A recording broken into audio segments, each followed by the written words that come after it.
Welcome back to the Schlocky Horror Picture Show and Horror Express, one of the first feature films to be inspired by a toy train set. I'll explain.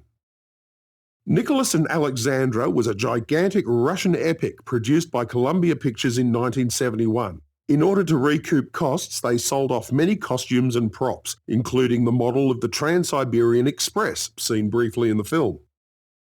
The model was purchased by screenwriter Bernie Gordon, who quickly constructed not one but two full-length films featuring the miniature train, Pancho Villa and Horror Express. In order to add value to his productions, he insisted the model was built from scratch for both movies, a practice adopted by movie marketing maestro Roger Corman in the 80s. The total budget assigned to Horror Express was a mere $300,000, forcing Bernie to cut corners where he could. For instance, he filmed it in Madrid, mostly without sound, and dubbed the voices and effects in later. Furthermore, he only had one interior train carriage set, so all the scenes for each carriage had to be shot at once, and then the set would be redressed as the next carriage.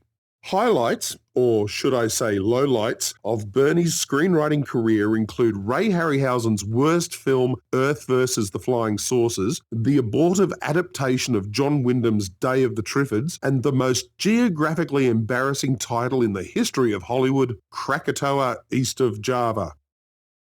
Krakatoa is, in fact, west of Java. While the film was in production, the producers became aware of Bernie's mistake but used it anyway, believing that it was a more exotic title than Krakatoa west of Java. Morons. But I digress. Horror Express pits Peter Cushing against Christopher Lee as rival scientists aboard the Trans-Siberian Express. This always happens to me on public transport. Why, just the other day I saw two microbiologists duking it out on the bus. The late great Peter Cushing was known for his many roles in Hammer horror films, playing either Dr. Frankenstein or vampire hunter Van Helsing, often appearing opposite Chris Lee or yours truly.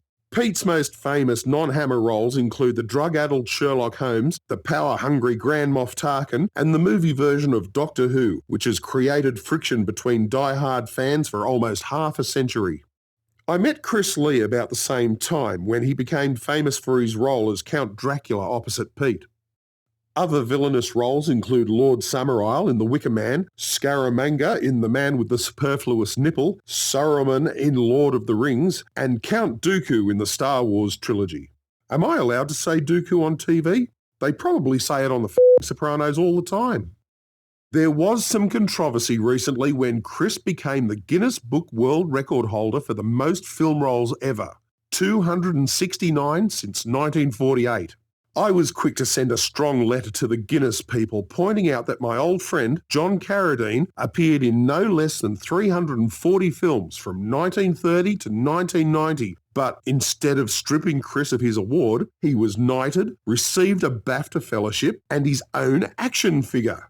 No one's ever made an action figure of me. What a crime. Speaking of crime, Telly Savalas is best known for playing TV cop Kojak in the 70s, but he was already a well-established actor by the time he was hit crossing the tracks by Horror Express.